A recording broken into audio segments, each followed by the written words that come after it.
नमशैलकल्याणदायिने चक्रवाणीये विषयार्णवघ्नानां समुद्धरणहेतवे नमः शाण्डिल्यगुरवे सकाय नमो नमः औभगाय शाण्डिल्यवारपाजाश्च कौशिकः ओं चायश्च मञ्जीते पाञ्चरात्रप्रवर्तकाः दीक्षाचार्या जगत्प्रज्ञाः विशन्तु ज्ञानमद्भुतम् ओम अस्मद्गुरुभ्यो नमः अस्मत्परमगुरुभ्यो नमः अस्मत्सर्वगुरुभ्यो नमः वन्देऽहं मङ्गलात्मानं भाष्वन्तं वेदविग्रहं याज्ञवल्क्यं मुनिश्रेष्ठं विष्णुं हरिहरप्रभुं जितेन्द्रियं जितक्रोधं सदा ध्यानपरायणम् आनन्दनिलयं वन्दे योगानन्दं मुनीश्वरं नमो ब्रह्मण्यदेवाय गोब्राह्मणहिताय च जगत्पिताय कृष्णाय गोविन्दाय नमो नमः जन्माद्यस्य यतोऽन्वयाहितरतस्साध्येतुच्चस्वराट् तेने ब्रह्महृदाय आदिकवये मुह्यन्ति यत्सूरयः निगमकल्पतरोद्घटितं फलं सुखमुखात् अमुदद्रवसंयुतं पिबत भागवतं रसमालयम् मुहुरयोः रसिकाः भुविभावुकाः பாகவதனுடைய ஆரம்பம் என்னன்னு பார்த்தோம். பாகவதம் எதை சொல்ல வருது அப்படின்றதையும் பார்த்தோம். அத்ர சர்வோ விசர்கஸ்ச ஸ்தானம் போஷணம் உதயः மன்மந்தரேஷு கதானுபாகः நிரோதः முக்திஹி ஆஸ்ரயः. 9 விதமான விஷயங்களை பாகவதம் சொல்றது. இதுதான் பாகவத லட்சணம், புராண லட்சணம் நம்ம பார்த்தோம். சிருஷ்டி பெருமாள் எப்படி பண்றார், ஸ்திதி எப்படி பண்றார், சம்ஹாரம் எப்படி பண்றார், கிரியேஷன், ஆபரேஷன், டிஸ்ட்ரக்ஷன்ஸ், இது மூணுதையும் பெருமாள் முதல்ல இருக்கிற பகவத் ஆரம்பத்தில். பிரஜைகளை எப்படி உற்பத்தி பண்றார், பிரஜைகளை எப்படி பகவான் ரட்சிக்கிறார், ரட்சிக்கிற பிரஜைகள் எதனால தவறு செய்கிறார், எதனால நல்லது செய்கிறார், பகவானுடைய கதைகள் என்ன, பாகவதனுடைய கதைகள் என்ன, மன்வந்தர காலங்கள் என்ன, மனுக்கள் எப்படி சிருஷ்டிக்கிறார், பூகோளம் என்ன, இதை பத்திலாம் விவரிக்கிறார். பாகவதத்துல முதல் ஸ்கந்தத்திலேருந்து ஆரம்பிச்சு 6வது ஸ்கந்தம் 5வது ஸ்கந்தம் வரைக்கும் கபில மகரிஷியினுடைய உபாக்கியானத்துல இது அத்தனையும் வருது. இது அத்தனையும் இதுக்கு காரணம் என்ன அப்படின்னா கிருஷ்ண கதை தான் இதுக்கு முக்கியமான காரணம். கிருஷ்ண பக்தி தான் முக்கியமான காரணம். இந்த கிருஷ்ண பக்திக்கு இதெல்லாம் தேவையா அப்படின்னு கேட்டா இது எல்லாம் தெரிஞ்சிருக்க உபாயம் தான் கிருஷ்ண பக்தி அப்படின்னு சொல்லலாம். பகவானுடைய வைபவங்கள், பாகவத வைபவங்கள்லாம் ஏன் தெரிஞ்சுக்கணும் அப்படின்னு கேட்டா கிருஷ்ண பக்திக்கு உபாயமா இருக்கு. இது எல்லாமே எப்படி பெருமாள் நம்மளை காப்பாத்துறாரு அப்படின்னு நமக்கு தெரியணும், எப்படி நம்மளை பகவான் சிருஷ்டிக்கிறாருன்னு தெரியணும், நம்ம எப்படி பகவான் அழிக்கிறாருன்னு தெரியணும், பாவ புண்ணியங்கள்லாம் என்னன்னு தெரியணும். இது எல்லாம் தெரிஞ்சுடுத்து அப்படின்னு சொன்னா கிருஷ்ண பக்தி சுலபமா நமக்கு வந்துடும். சரி, வெறும் பக்தி மட்டும் போதுமே, இதெல்லாம் தேவையானா புராணத்துக்கு லட்சணத்துக்காக சொல்லப்படுது.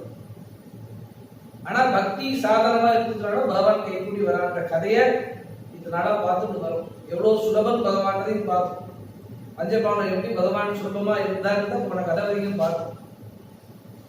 இன்றைக்கு நம்ம பார்க்கக்கூடிய கதை அப்படி என்னன்னு கேட்டா நம்ம அடுத்து ஆரம்பிக்கக்கூடியது ரிசும வைபவத்தை பத்தி ஆரம்பிக்க போறோம். நேற்றைய தினம் ரிசும ஜெயந்தி நடந்தது. கோலாகலமா எல்லா ஊர்லயும் கொண்டாடி ரிசும ஜெயந்தி. திரைலோக்கியமேத அகிலம் நரசிம்ம கர்ப்பம் அப்படின்னு ரிசுமனுடைய பிரபாவத்தை சொல்லிச்சு. இந்த உலகம் கூட ரிசுமனுடைய கர்ப்பத்துல இருக்கு அப்படிங்கிற இந்த பெருமாளை பத்தி விவரிக்கச்சு ஏராளமான வாக்கி, இந்த ஏராளமான விவரங்கள் ரிசுமன் கொடுக்குறாங்க.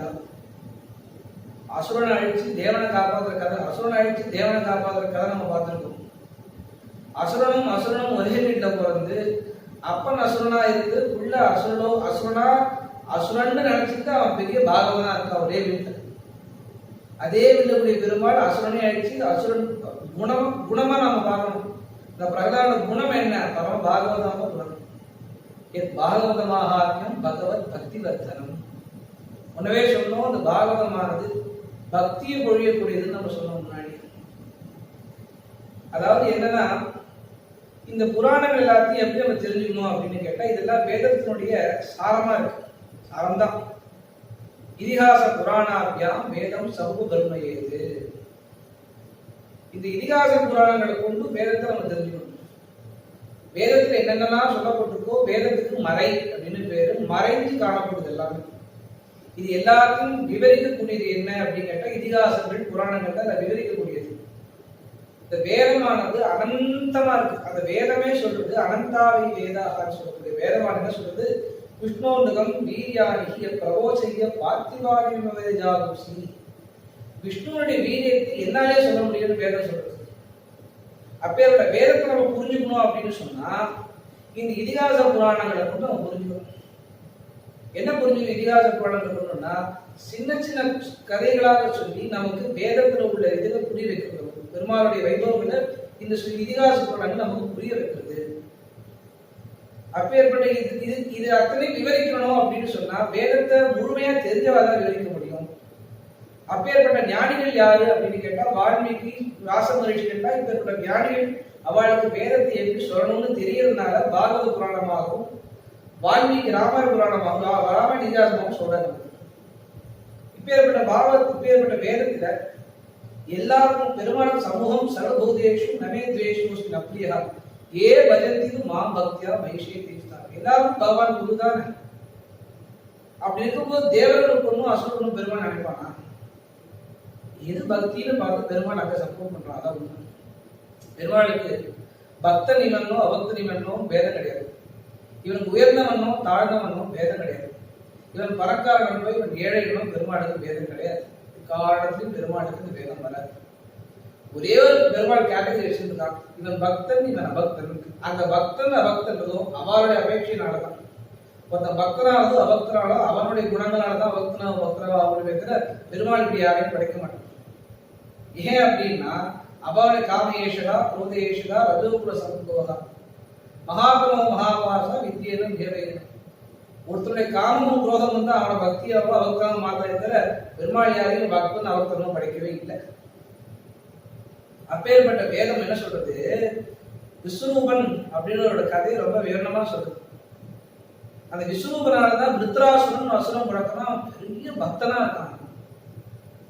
அந்த விஸ்வரூப கதைகள் வேதத்துல பல இடங்கள்ல வருது. ஏன் சுவாமி இப்ப சொல்லிடு அப்படின்னு கேட்டா, பெருமாள் அசுரனுக்கும் எப்படி பக்தி பண்ண கொடுக்கார் அப்படின்றத நமக்கு தெரிஞ்சுக்கணும். பிரகலாத கதை ரொம்ப விசேஷமா எல்லாருக்கும் தெரிஞ்சது. பிரகலாத ஆதித்தவனை அவன் தட்ட அங்கே அப்பொழுதே அவன் தோன்றிய சிங்கப்பிரான் ஆராயம் செய்து வைத்து எல்லாருக்கும் தெரிஞ்ச விஷயம். நம்ம பிரகலாதன் பக்தன் நினைச்சிட்டு இருக்கோம் இல்லையா, விருத்ராசுரன் அசுரன் இருக்கான், அவனும் பெருமாளை பக்தி பண்றான். ஒருவர் தேவேந்திரன் அவன் சபையில உட்கார்ந்து இருக்கான். அவன் சபையில உட்கார்ந்து சமயம் என்ன ஆகுது, தேவனுடைய குரு ஆச்சாரியன் பிரகஸ்பதி அவனுடைய தேவேந்திர இந்திரலோகத்துக்கு வரான். தேவேந்திரன் என்ன பண்றான் அப்படின்னு சொன்னா, ரம்பா மேனகா ஊர்வஷி அவரோட டான்ஸ் எல்லாம் பார்த்துட்டு இருக்கான். இவர் வருகை தெரியாம உட்காந்துருக்கான். அதாவது ஒரு குரு வரது கூட தெரியாம ஒரு சிஷ்யன் என்ன பண்ணிட்டு இருக்கான், இந்த மாதிரி கேள்விக்கு ஈடுபட்டு இருக்கான். அது ஈடுபடுற சமயத்துல என்ன ஆகுதுன்னா, குரு அவனை பார்த்துட்டு என்ன நம்மளை கண்டுக்கவே இல்லையே அப்படின்னு சொல்லி சபிக்கல. அவன் புத்தி அவ்வளவுதான் அப்படின்னு சொல்லி வந்து தெரியாம கிளம்பி போயிட்டான். வந்து தெரியாம கிளம்பி போனதுனால அவனோட தேஜஸ் குறைஞ்சு போயிடுச்சு. தேஜஸ் குறைஞ்சு போனது என்ன ஆச்சு, இதுதான் சமயம் அப்படின்னு சொல்லி அசுரர்கள் எல்லாரும் சேர்ந்து தேவனை அடிக்க வந்துட்டான். அடிக்க வந்துட்டா மட்டும் இல்ல, ஆட்சியை கைப்பற்றிட்டான். இவன் இங்கே என்ன பண்றான், பிரம்மாவை தேடி போறான். பிரம்மாவை தேடி போற சமயத்துல பிரம்மா என்ன பண்ற, பிரகஸ்பதி பிரம்மா சொன்னா கேட்பார். ஆனா இவனோட திருவள்ளத்தனத்தினால திருவள்ளத்தை குறைக்கணும் அப்படின்றதுனால பிரம்மா என்ன பண்ற உனக்கு பாடம் கற்பி நடத்துங்க ரொம்ப தரமான ஜனம் முடிச்சு ஆரம்பிச்சு. ஏன்னா தேவேந்திரன பட்டம் தேவனுக்கு கிடைச்சதே பிரகஸ்பதி நடக்கும். ரொம்ப திமிரா இருக்காங்க, ஒரு பாடம் போட்டணும்ன்றதுனால பிரம்மா என்ன பண்ற, விஸ்வரூபனை போய் ஆசிரி அப்படின்னு சொல்றாரு. விஸ்வரூபன்றவர் யாருன்னா பிரகஸ்பதிக்கு ரொம்ப அனுகூலமானவர் தான். ஆனா அவர் யாருன்னா இந்த அசுரார்களுக்கும் அவர் வந்து கௌரவத்தையும் பார்க்கிறார். இப்ப என்ன பண்றது, பிரம்மா விஸ்வரூபனை போய் ஆசிரி அப்படின்னு சொல்லவும் விஸ்வரூபனை போய் ஆசிரியிக்கிறார். விஸ்வரூபன் என்ன பண்றது, பெரிய தரவடியா இருக்கிறார். ஏன்னா பௌரவத்தியம் ஆரம்பிச்சிட்டோம்னா நம்ம அனுஷ்டானத்தை விட்டுனா அவர் பௌரவத்தை பார்க்கணும் உட்காந்துருக்கணும். அவர் வேலையா தானே ஆயிடும் அப்புறம் கடைசியில சரி பரவாயில்ல பிரம்மா சொன்னார் அப்படின்னு சொல்லிட்டு அவரு அசுர தேவர்களுக்கு தன்னுடைய பௌரவத்தை பண்றேன்னு ஏற்றுனார். தேவன் இதெல்லாம் பண்ணிட்டு வரார். ஒரு அவர் யாரு அப்படின்னுட்டா திரஷ்டா அப்படின்றவருடைய அவருடைய மனைவி ரிஷபா அப்படின்னு பேர் அவருக்கு. அந்த ரிஷபா யாரு அப்படின்னு சொன்னா அந்த அசுரர்களுக்கு அவள ஒரு சகோதரி. இந்த விஸ்வரூபன் அப்படின்றவர் வந்து யாருன்னா அந்த அசுரர்களுக்கு மாமா. அதனால என்ன அது அசுரர்களை அழிக்கிறதுக்கான உபாயம் சொல்லித்தர நாராயண கவச்சம் அப்படின்னு கவச்சத்தை சொல்லி அசுரர்களை அழிக்கிறதுக்கான உபாயம் சொல்லித்தர அந்த சமயம் நாராயண கவச்சம் போட்டு நாராயண கவச்ச மந்திரத்தை உபாயமா வச்சுட்டு அசுரன் என்ன தேவர் என்ன பண்றா அசுரனா ஆயிடுச்சு திருப்பி தான் பட்டத்தை ரீகெயின் பண்ணிக்கிறான். ரீகெயின் பண்ணிட்டு ஆட்சி பண்றான். ஒரு தடவை என்ன ஆகுது அசுரர்களுக்கு என்ன பண்றா அவர் அசுரர்களுக்கு கௌரவத்துக்கு தானே அவர் கூட அபிபாவத்தை வாங்கிக்கிற அது தெரிஞ்சு ரொம்ப கோபம் அடைஞ்சு தேவன் என்ன பண்றான் அவர் கழுத்தா இருக்கான். அவருக்கு 3 சிரஸ் வச்சுருக்கார். ஒன்னு சோம சிரசா, ஒன்னு சுரா சிரசு, இன்னொன்னு அன்ன சிரசு. இந்த பானம் சுரா பார்த்தா சோமபானம் சுரா அந்த சிரஸ் வச்சிருக்காரு. தனித்தனியா வச்சிருந்தா கூட தப்பில கூட அசுர குலத்தை சேர்ந்தவர் தானே, அசுர குலத்தை கண்டவர் தானே, தப்பில கூட 3 சிரஸ் வச்சிருக்க. அந்த 3 சிரசு அதுதான். எப்படி எங்களுக்கு நீ ஒரு உபாயம் என்று அவனுக்கும் பண்ணலாம், அப்படி டியூல் ரோல் பிளே பண்றேன்னு சொல்லி அவர் கழுத்தாக்குறான். பிரம்மாதி தோஷம் வந்துச்சு. பிரம்மாதி தோஷம் வரவும் என்ன ஆயிடுச்சு, இந்த பிரம்மாதி தோஷம் 3 கேட்டகரியா வந்துடும். அந்த 3 கேட்டகரி தான் இப்ப நம்ம சொல்றாரு, லேடிஸ் தள்ளி இருக்காங்க 3 நாள் சொல்றாரு. அந்த 3 கேட்டகரி ஒவ்வொருத்தருக்கா கொடுத்துட்டான். என்னன்னா முதல்ல அவார்டு கொடுத்துட்டான். ஏன்னா இந்திரன் அப்படின்றது சாதாரணமா நம்ம நினைக்கிற மாதிரி நம்ம கேள்வி பார்க்கறதோ அப்படின்றது ஒரு பட்டம் மட்டும் கிடையாது. சொர்க்கம் போனா சந்தோஷமா இருக்கலாம்னு சொல்றாரு, அது மட்டும் கிடையாது. அவன் வந்து லோகத்துக்கு காரணமா இருக்கக்கூடிய எல்லா நல்லதும் செய்யறான்.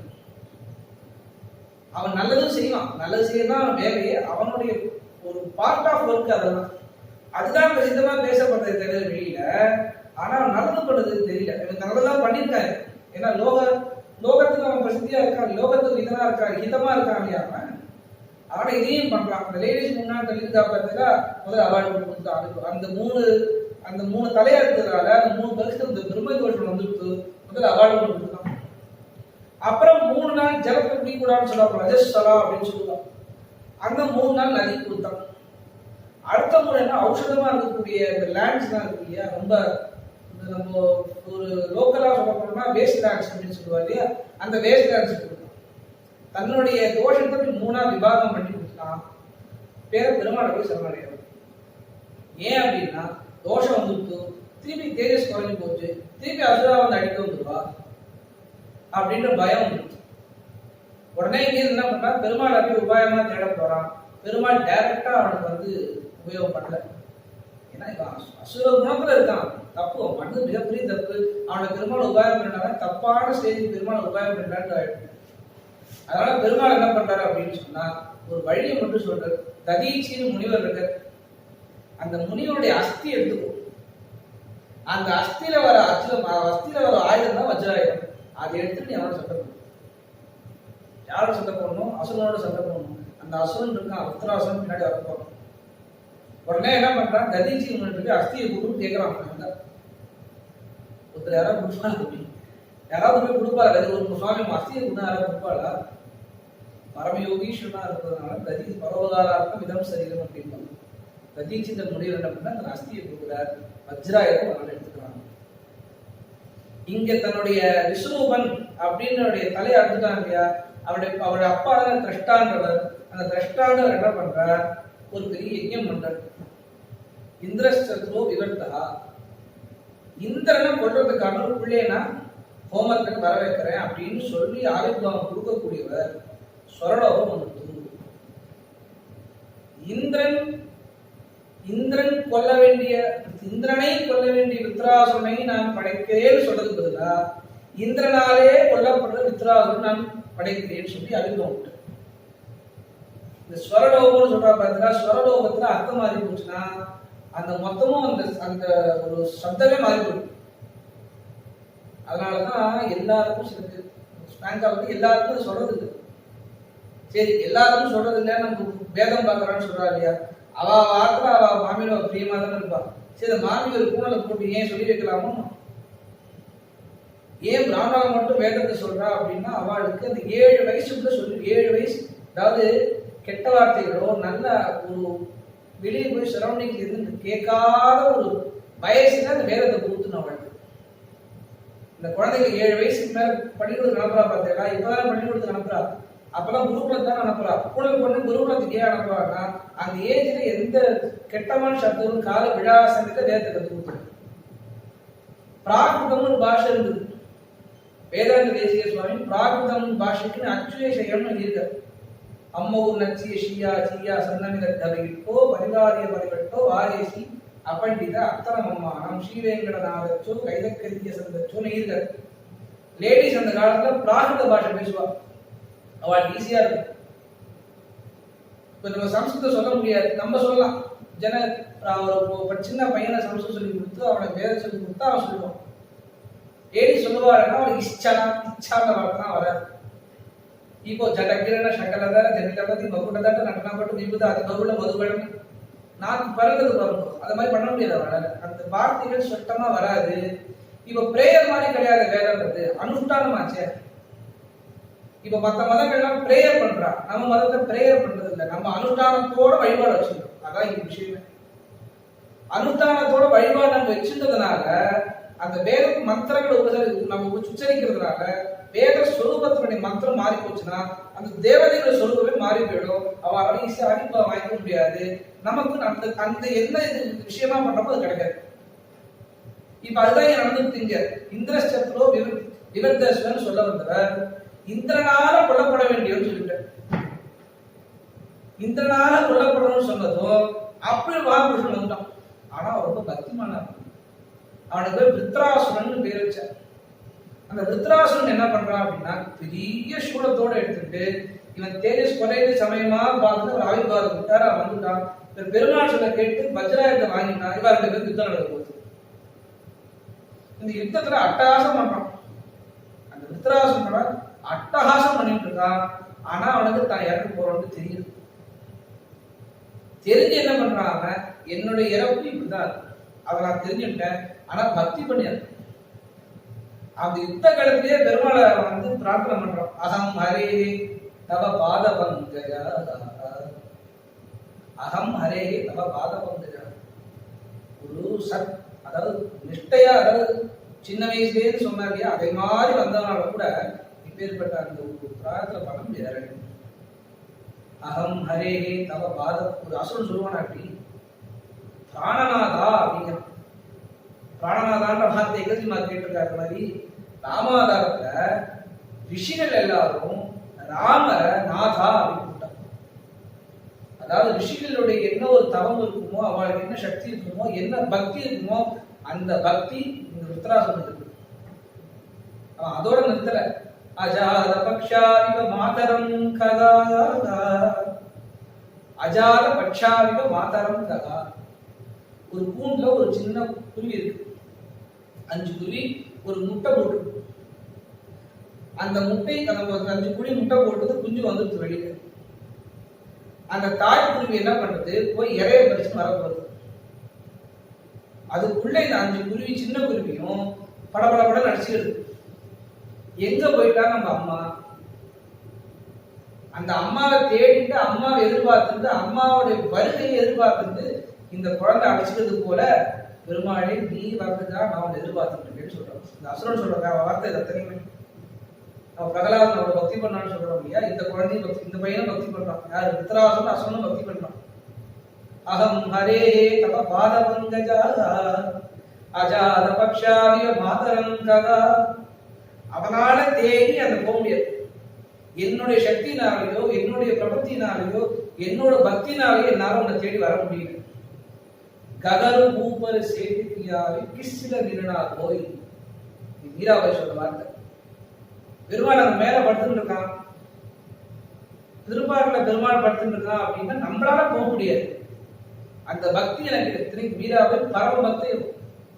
ககனு ஊப்பர் சேட்டியாவே கிஸ்ல நிறனா போய் அப்படின்னு பாடுறான். இந்த குழந்தைகள் அந்த இதெல்லாம் வருது, குருவிகள்லாம் வருது. அந்த குருவிகளுக்கு சாதம் போடுறாங்க. குருவி சாதம் போச்சு சொன்னா கிருஷ்ண போல், கிருஷ்ண போல் அப்படின்னு சொல்றாங்க. அப்பேற்பட்ட பக்தி இருந்தால் இத மாதிரி பிரார்த்தனை வராது. அகம் ஹரே தவ பாத பங்கஜா அஜாத பக்ஷாவிக மாதரம் கதா. அந்த குருவி எப்படி அடிச்சுட்டு அம்மாவை எதிர்பார்த்துட்டு இருக்கோ, அதனால அது மாதிரி வருகிற எதிர்பார்க்கிறேன். இதுவே முடியா சைத்தன்ய மகாபிரபு மாதிரி கையை தூக்கிட வேண்டியதான். நமக்கு அந்த பக்தி இல்லைன்னு தெரிஞ்சுட்டுனா எப்படி சைத்தன்ய மகாபிரபு கையை தூக்கி நாடினாலும் அது நாட வேண்டியது. ஸ்தன்யம் யதா வத்சகலா க்ஷுதார்த்தா, ஸ்தன்யம் யதா வத்சகலா க்ஷுதார்த்தா. ஒரு தாய் கன்று இருக்கு, ஒரு தாய் பசு இருக்கு, அதோடைய கன்று இருக்கு. அந்த கன்று அம்மாவை எதிர்பார்த்துட்டு இங்கேருந்து போய் பாலை குடிக்கிறது. அந்த பாலை குடிச்சுட்டு அந்த தாய் பசுவை ஓட்டின்னு போயிடும். யாரு? அந்த வீட்டுக்காரன். யாரோ ஒருத்தன் அந்த தாய்க்கும் பசுக்கும் தாய் கன்றுக்குள்ள பந்தத்தை பிரிக்கிறான்.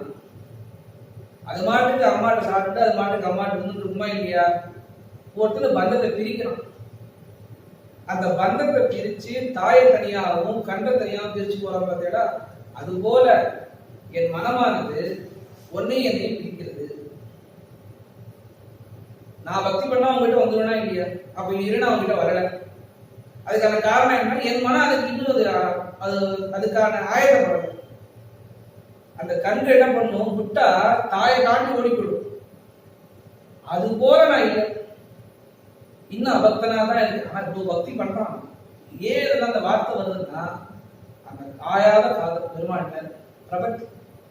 அதாவது கண்ணனுக்கே ஆவது காமம் அப்படின்னு எம்பெருமானா சொல்றது. கண்ணனுக்கே ஆவது காமம். நான் கர்மஞானத்துலாம் பண்றேன், ஆனா காமமும் பண்ணணும்னு எல்லாம் அவ எல்லாம் திகச்சு போயிட்டா சிஷ்யா எல்லாரும். என்ன சுவாமி இப்படி சொல்றாரு அப்படின்னா கண்ணனுக்கே ஆவது காமம். அந்த காமமும் கண்ணனுக்காக போடுமே. ஸ்தன்யம் யதா வத்சகலா க்ஷுதார்த்தா.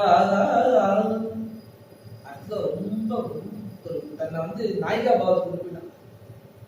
எப்படி ஆழ்வார் எங்க நெய்யோ வண்ணமீதாள் என்னை நீ முனிவது நீர் நங்கள் போல திருக்குறுங்குடி நம்பியை நான் கண்டபின் சங்கினோடும் நேமியோடும் தாமரை கண்களோடும் செங்கடிவாய் ஒன்றினோடு செல்கின்றது என் நெஞ்சமே. அம்மாவோட பாடல். தன்னை நாயிகா பாவம் பார்த்து என் நெஞ்சினால் நோக்கி காணின்ற. என் நெஞ்சிலிருந்து நீ பார்த்தாதான் என்னோட பக்தி என்னன்னு உனக்கு புரியும்.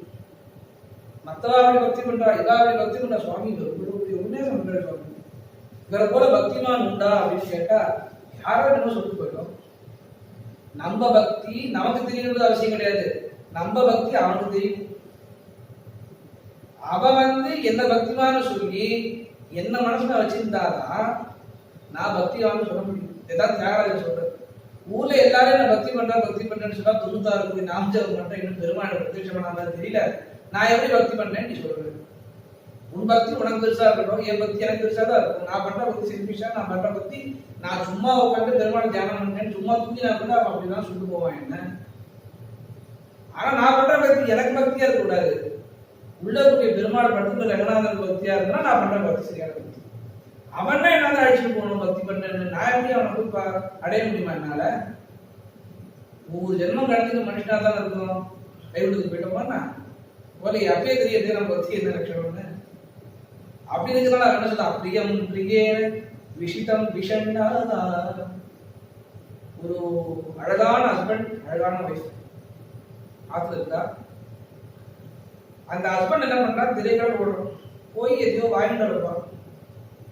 எதையோ வாங்கிட்டு வரப்போ ரொம்ப தூரமா இருக்கான், இன்னும் வரல.